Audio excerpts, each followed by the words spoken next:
오늘날 이 사마리아 여인처럼 이렇게 고통과 아픔으로 소외당하고 배제당하며 살아가는 사람이 얼마나 많은지 모릅니다.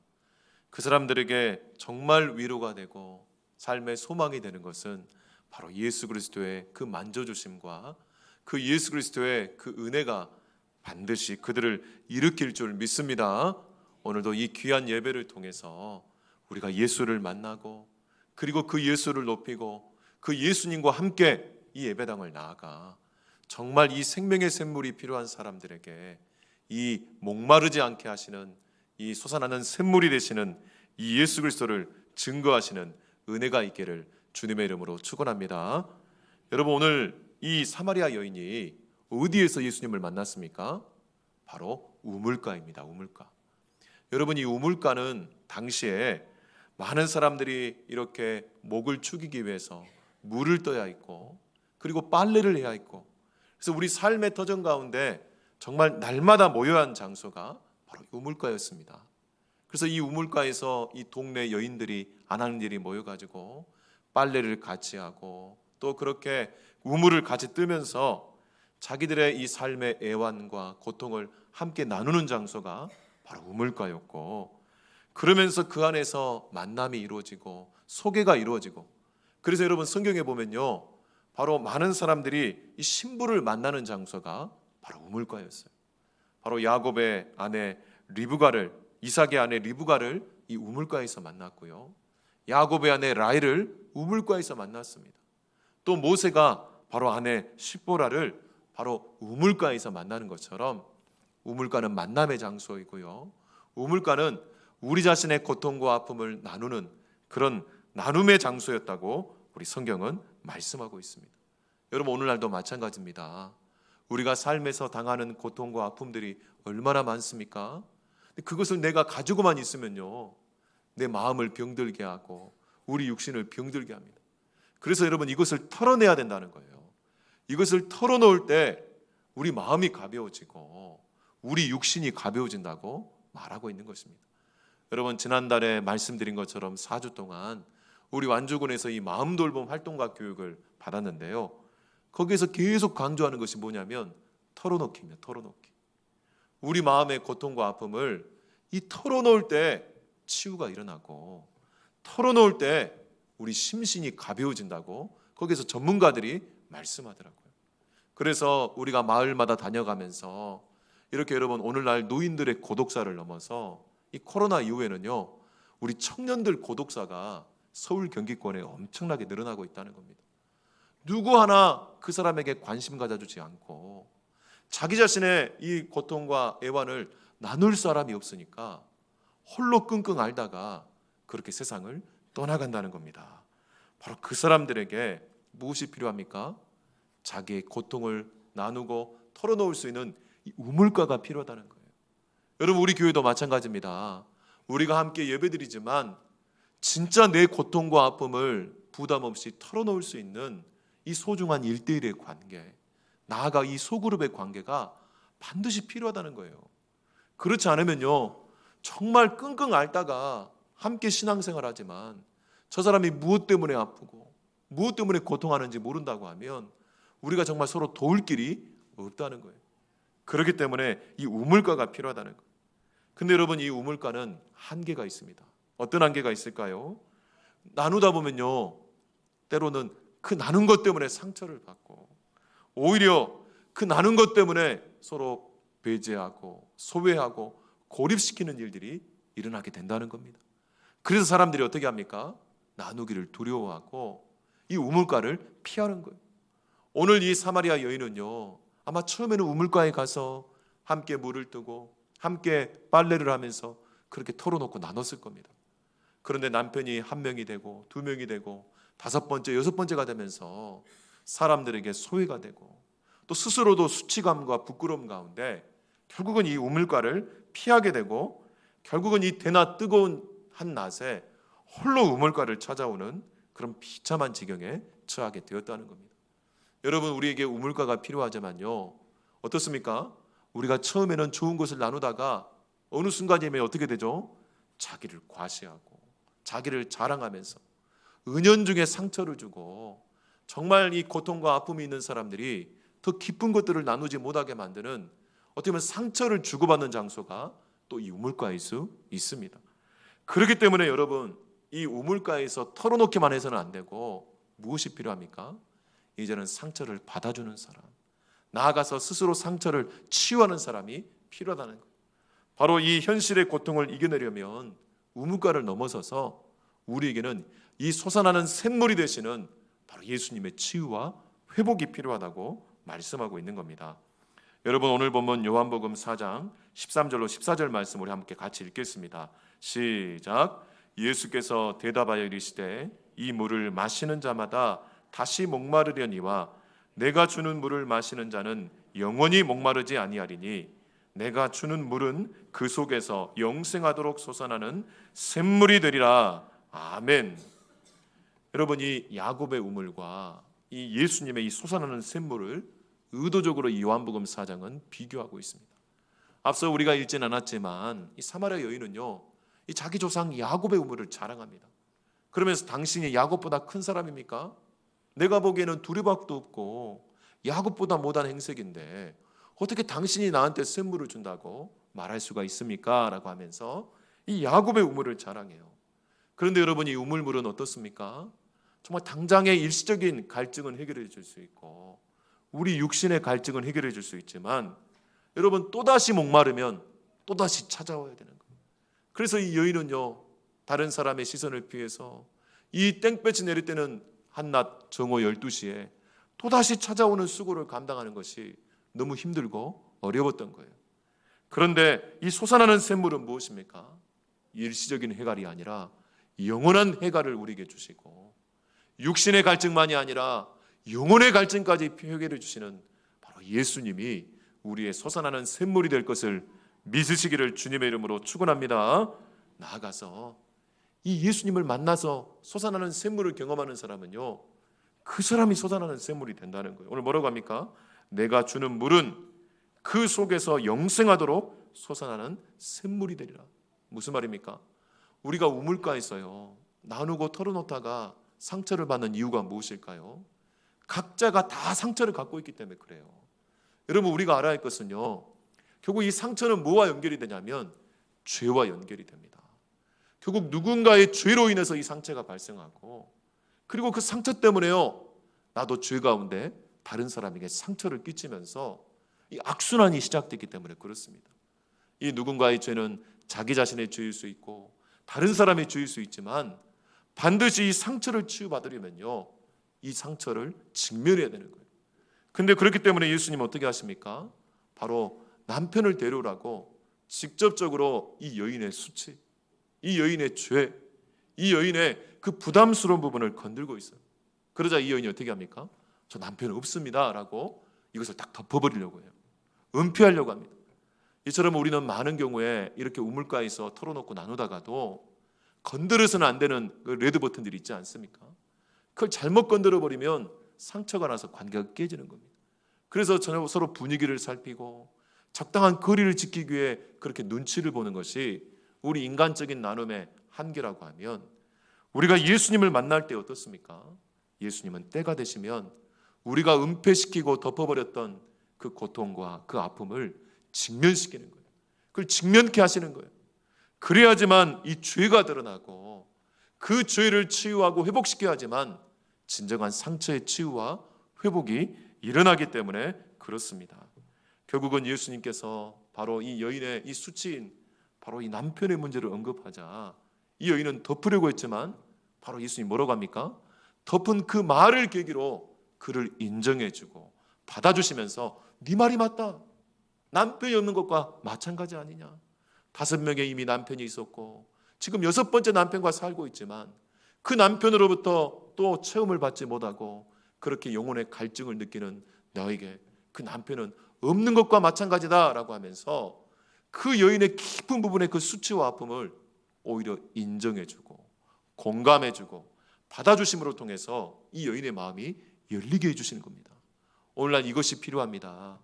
예수님은요, 우리를 몽둥이를 가지고 때리러 오신 분이 아니라 우리의 수치와 아픔을 드러내시는데 왜 드러내십니까? 바로 치유해 주시기 위해서, 회복시켜 주시기 위해서 우리를 직면시키게 하신다는 겁니다. 여러분, 우리가 이 닭들처럼 그냥 머리를 모래에 쳐박고 있는다고 해서 세상에 안 보이는 겁니까? 아니라는 거예요. 우리가 그동안 덮어놓고 있던 그 고통과 아픔들이 반드시 언젠가 터지게 되어 있고, 언젠가 정말 힘들고 어려운 고난으로 우리 앞에 닥치게 되어 있습니다.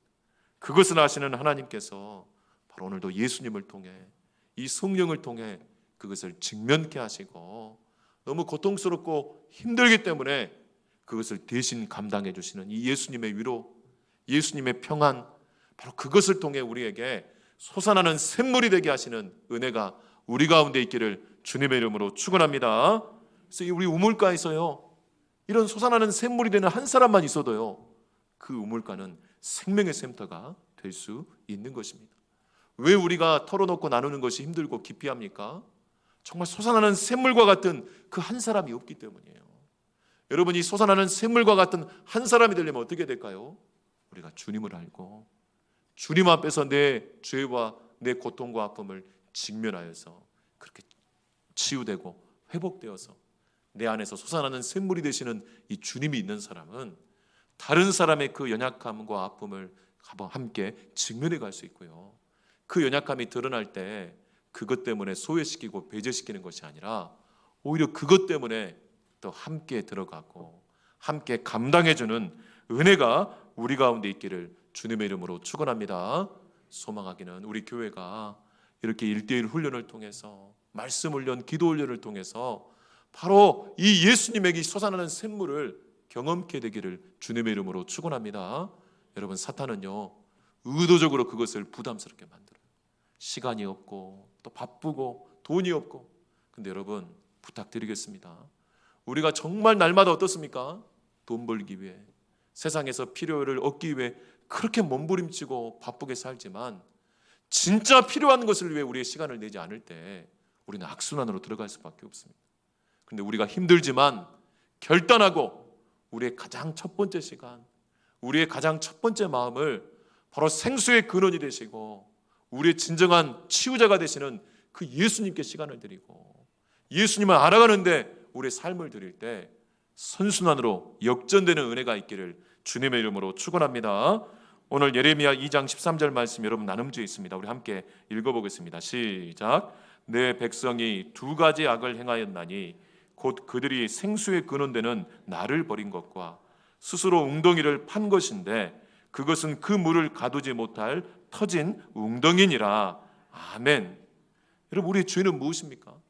생수의 근원이 되시는 예수님이 계시는데 그냥 예수님 믿고 구원받으면 끝으로 알고 끊임없이 세상에서 이 터지는 웅덩이를 메꾸겠다고 그렇게 몸부림치면서 자기 시간을 다 허비해버리고 자기 돈을 다 허비해버리고 그리고 마지막 끝자락에서 결국은 하나님 앞에 몸부림치는 것이 우리 인생의 연약한 모습, 죄된 모습이라고 말씀하고 있는 겁니다. 그렇지만 우리가 예수님 앞에 우리의 시간을 드리고 우리 마음을 들여서 예수님을 통해 내 죄를 직면하고 내 상처를 직면해 치유될 때 우리는 그 상처받은 치유자가 오히려 다른 사람의 진정한 위로자가 되고 다른 사람의 치유의 통로가 되는 역사가 일어날 줄 믿습니다. 그래서 여러분, 이 우물가에서 상처는 왜 받을까요? 바로 자기가 상처가 있기 때문에 그렇습니다. 여러분, 똑같이 나누고 똑같이 있는데요, 어떤 사람은 상처를 받고 어떤 사람은 상처를 안 받습니다. 이유가 뭘까요? 바로 그 안에 상처가 있기 때문에 그렇다는 거예요. 그래서 여러분, 힘들다고 이것을 피해버리면요, 힘들다고 이번 기회를 피해버리면요, 다른 데서 또 그 상처가 더 날 수밖에 없고 더 크게 터질 수밖에 없다는 겁니다. 오늘 뭐라고 예수님께서 말씀합니까? 이때다라고 이야기해요. 여러분, 지금 이때 우리가 솟아나는 샘물이 되시는 주님을 만나기를 주님의 이름으로 축원합니다. 여러분, 제가 전에 사역하던 교회에서 그런 일이 있었어요. 이제 소그룹을 활성화시키려고 그렇게 하다 보니까 이제 도저히 상처 때문에 안 되겠다는 거예요. 그래서 목사님, 구역을 바꿔주십시오. 바꿔드렸어요. 근데 구역을 바꿨는데 또 상처가 있는 거예요. 그래서 안 되겠다고 교구를 바꿔달라고 하셨어요. 교구를 바꿔드렸어요. 근데 상처가 또 상처 받을까요, 안 받을까요? 또 받으셨어요. 결국은 그분이요, 교회를 옮기셨어요. 여러분, 옮겨간 교회에서는 상처를 안 받겠습니까? 이거는 여러분 환경과 상황의 문제가 아니라 자기 안에 있는 이 상처를 가지고 주님 앞에 직면하지 않으면요, 계속해서 상처를 받을 수밖에 없다는 것을 우리가 알아야 된다는 겁니다. 그러므로 우리가 바로 솟아나는 샘물이 되시는 그 예수님을 만날 신호가 바로 상처를 통해 오는 거예요. 아, 내 안에 상처가 좀 덧나시는 분이 계십니까? 다른 데 옮겨 다닐 것이 아니라 바로 주님 앞에 나아가서 이 사마리아 여인을 찾아가시는 그 주님께서 이미 우물가에서 우리를 기다리고 계세요. 믿으시면 아멘. 그리고 우리를 알아주시고 우리를 치유하시고 우리를 회복해 주신 분은 바로 주님이시고, 바로 주님으로 인해 치유되는 우리가 다른 사람의 치유자가 되길 원하시는 바로 그 하나님의 사명, 하나님의 부르심에 응답하는 우리 교회와 우리 가정과 우리 성도들이 되기를 주님의 이름으로 축원합니다. 근데 여러분, 이 솟아나는 샘물이 되는 주님을 만나고 그것에서 끝나는 것이 아니라 우리에게는 무엇이 필요합니까? 바로 예배가 필요하다는 거예요. 함께 솟아나는 샘물이 되는 우리 성도들이 바로 예배를 통해 하나님의 부어주시는 그 축복과 사랑으로 회복되는 역사가 필요하다고 말씀하는 겁니다. 오늘 요한복음 4장 22절로 24절 말씀을 함께 읽겠습니다. 시작. 너희는 알지 못하는 것을 예배하고 우리는 아는 것을 예배하노니 이는 구원이 유대인에게서 남이라. 아버지께 참되게 예배하는 자들은 영과 진리로 예배할 때가 오나니 곧 이때라. 아버지께서는 자기에게 이렇게 예배하는 자들을 찾으시느니라. 하나님은 영이시니 예배하는 자가 영과 진리로 예배할지니라. 아멘. 여러분, 이 솟아나는 샘물이 되던 이 사람은 바로 예배를 통해 날마다 하나님의 은혜를 공급받기 때문에 다른 사람에게 나눠줄 수 있는 솟아나는 샘물이 되는 겁니다. 여러분, 이런 사람 한 사람만 있어도요, 우리 가정이 살아나고 우리 교회가 살아나고 이 지역과 나라와 민족이 살아날 줄 믿습니다. 이것이 어떻게 가능합니까? 온전한 예배를 통해 가능하다는 거예요. 그러므로 여러분, 진정한 부흥은 바로 예배의 부흥에서부터 시작된다는 겁니다. 그러면 진정한 예배는 오늘 뭐라고 말씀합니까? 영과 진리로 드리는 예배라고 했어요. 먼저는 영으로 드리는 예배입니다. 여러분, 영으로 드리는 것은 뭘 말하는 것일까요? 바로 성령으로 드리는 예배를 말씀합니다. 여러분, 우리가 똑같이 예배를 드려도요, 육체의 욕심을 가지고 예배를 드리는 분이 있을 수 있고 성령의 거룩한 소원을 가지고 예배를 드릴 수 있다는 거예요. 우리가 성령의 거룩한 소원을 가지고 예배드리기를 주님의 이름으로 축원합니다. 거룩한 성령께서 우리 심령을 인도해 주실 때 우리 마음 깊은 곳에 이 영혼의 중심으로 하나님을 예배하게 되고, 이렇게 영과 영이 만날 때 정말 영적인 숨통이 트이게 된다는 거예요. 여러분, 사람은 영혼을 가지고 있기 때문에 몸이 편안하면 마음도 편한 것이 사실이지만, 여러분, 마음이 편하다고 우리 영혼까지 편안합니까? 성경은 그렇지 않다고 말씀합니다. 우리 영혼은 언제 편안합니까? 관계가 회복이 되었을 때예요. 정말 가난하지만 정말 올바른 관계 가운데 있을 때 우리 영적인 숨통이 트이게 되는데, 부자여도 여러분, 부부간에 올바른 관계에 있지 않고 부모 자식 간에 올바른 관계가 있지 않고 형제와 이웃 간에 올바른 관계 가운데 있지 않으면요, 영혼의 이 고통을 느끼게 되는 겁니다. 근데 모든 관계의 시작이 되는 관계인 바로 하나님과의 관계가 회복되기만 하면 우리는 영적인 숨통이 트여서 정말 영혼이 회복이 되고, 요한섬서 2절 말씀처럼 영혼이 잘됨 같이 결국은 범사가 함께 풀려가고 육체까지 강건함을 얻는 이 축복이 우리 가운데 있기를 주님의 이름으로 축원합니다. 바로 이 최초의 관계인 하나님 아버지와의 관계를 회복시키기 위해서 누가 오셨습니까? 예수님이 오셨고, 바로 여러분, 예수님이 우리를 대신해서 십자가에 달려 죽임당하심으로 우리 관계가 회복이 됐어요. 왜 죽임당하셨습니까?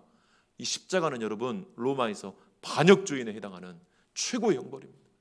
여러분, 우리는요, 하나님이 창조 만물을 만드시고 우리에게 생명을 주셨음에도 불구하고 스스로 태어난 것도 아니에요. 스스로 살아가는 세상을 만든 것도 아닌데 자기가 주인 되어서 내가 노력하기만 하면 내 왕국을 펼쳐가며 내가 행복할 것이라고 그렇게 생각하고 살아가는 것, 이게 바로 죄의 뿌리라고 했습니다. 하나님이 주인이신데 하나님의 주인됨을 거부하고 내가 주인이 되어서 내만의 왕국을 만들고 살아가기, 이게 죄의 뿌리라고 했어요. 바로 반역주의. 그렇게 하는 동안 우리는 하나님의 사랑과 은혜로부터 벗어날 수밖에 없고, 여러분, 오늘날 세상을 보십시오. 이 깨진 세상, 나만 잘한다고 마음대로 살 수 있습니까? 이렇게 홍수와 또 여러분, 저 요즘 후쿠시마 그 핵 오염수 때문에 나 혼자 잘한다고 이 깨진 세상 행복하게 살 수 있는 것이 아니라는 거예요. 정말 하나님과의 관계가 회복되어서 하나님의 그 주권 가운데 하나님의 뜻을 따를 때 이 창조 세계가 회복이 되고 관계가 회복이 되면서 영적인 숨통이 트이는 역사가 있기를 주님의 이름으로 축원합니다. 오늘도 이 예배를 통해서 영적인 숨통이 트이셔야지만 이번 한 주간을 힘있게 살아가실 수 있어요. 그냥 몸만 왔다 갔다 하는 것이 아니라 정말 영적인 숨통이 트이는 영으로 드리는 예배를 드리려면 어떻게 하셔야 될까요? 여러분 전날 토요일 날부터 여러분 준비하셔야 돼요. 그리고 주일날 할 수만 있으면 더 먼저 오셔서 찬송으로 기도로 영적인 숨통이 트일 수 있도록 이 예열이 필요하지 않습니까? 근데 예열 과정 없이 갑자기 들어와 버리면요, 이 주파수를 맞추기가 얼마나 힘든지 모릅니다. 이 1시간밖에 안 되는 예배 시간에 좀 통할 것 같다가 끝나버리는 것이 예배가 되어버리면 이 영적인 공급이 안 되면 어떻습니까? 영적인 호흡도 안 되고 영적인 양식도 공급이 안 되면 우리 영혼이 살 길이 없어요. 영적으로 침체할 수밖에 없는 것은 당연한 겁니다. 그렇기 때문에 우리가 다시 한번 영으로 드리는 예배를 회복하기를 주님의 이름으로 축원합니다. 두 번째, 진리로 드리는 예배라고 했습니다. 우리가 거룩한 성령의 인도를 받으면요, 이 성령은 반드시 진리가 되시는 예수님을 드러내고 예수님을 우리가 알게 되면 반드시 우리는 하나님 아버지를 알게 되고 체험하게 된다고 말씀합니다. 그러면 여러분, 예배를 통해서 우리는요, 하나님 아버지를 알아가셔야 돼요. 예수 그리스도를 알아가시고 성령을 알아가셔야 돼요. 우리가 신앙의 연수가 10년이 되고 20년이 되고 30년이 되면 그만큼 많은 예배를 통해서 주님을 더 깊이 알아가는 것이 되어야 되는데, 예배는 정말 일주일에 정말 수십 번 드리지만 하나님을 아는 경험이 없다고 하면, 오늘 뭐라고 합니까? 예수님이 너희는 알지 못하는 것을 예배하고, 이게 바로 우상 숭배입니다. 우리는 아는 분을 예배한다. 이게 바로 바른 예배라고 할 수 있어요. 정말 진리를 통해 하나님이 누구이신지를 알고, 그리고 예배를 통해서 거룩한 성령의 임재를 통해서 정말 그 머리로 알았던 하나님이 가슴으로 느껴지고 우리 삶 가운데서 체험되어지는 정말 하나님을 경험하는 진리로 드리는 예배가 되기를 주님의 이름으로 축원합니다. 이런 예배를 통해 우리 한 사람 한 사람이 솟아나는 샘물이 되고, 그 솟아나는 샘물이 있는 그 가정, 그 교회가 정말 우물가들이 여러분 정말 생명의 섬터가 되고, 여러분 그래서 우리 교회가 소망하기는 이 이서 지역의 우물가가 되기를 주님의 이름으로 축원합니다. 정말 우리가 이렇게 마음을 털어놓을 수 있는 활동도 우리 교회에서 되어지고, 또 제가 지난 1학기 동안에 이 완주 국립도서관 또 6주 동안 교육을 받으면서 이 문학 모임, 이 인문학 모임을 참여했는데요, 거기에서 이렇게 강사로 오신 분들이 너무 좋으셔가지고 이제 나중에 우리 교회 가운데 할 수만 있으면, 여러분 우리가 아파트 주역 주민들도 있지 않습니까? 오늘날 사람들이 영적인 숨통이 안 트이고 또 교회 가운데서 신뢰를 잃어버리니까 이런 인문학 모임을 통해서 곳곳에서 이렇게 지역적으로 또 도서관을 중심으로 이루어지더라고요. 우리 교회에서도 충분히 할 수 있습니다. 그래서 저는 소망하기는 주중에 우리 교회가 텅 비어 있는 게 아니라 주중에 이 지역의 커뮤니티가 되어서 문학 모임도 하고 또 환경 모임도 하고, 이 지역의 필요를 감당하는, 마치 우리 정말 아동센터처럼 이 지역의 필요를 감당하는 교회가 되어서 정말 이 우물가에서 우리의 삶의 애환과 고통을 나누면서 거기서 멈추는 것이 아니라 정말 솟아나는 샘물이 되시는 이 예수님을 그 외 증거해서 함께 영적인 갈망으로 나아갈 수 있도록 만들어주는 이런 생명의 샘터가 되기를 주님의 이름으로 축원합니다. 오늘 말씀 가지고 우리 함께 기도하겠습니다. 하나님 아버지 감사합니다.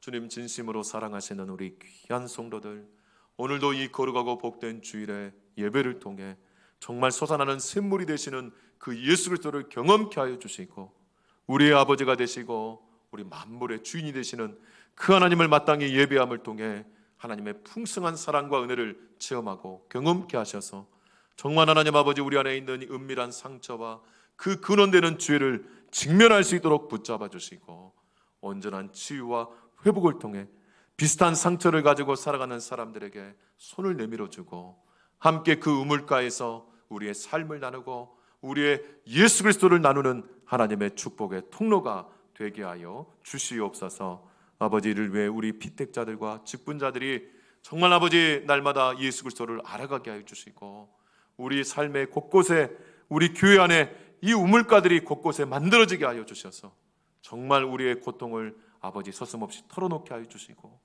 혹이라도 상처를 주고받는 것이 아니라 솟아나는 샘물이 되시는 예수님의 위로와 평강을 나누는 하나님의 축복의 통로가 되게 하여 주시옵소서. 모든 것 감사드리며 예수님 이름으로 기도하옵나이다. 아멘.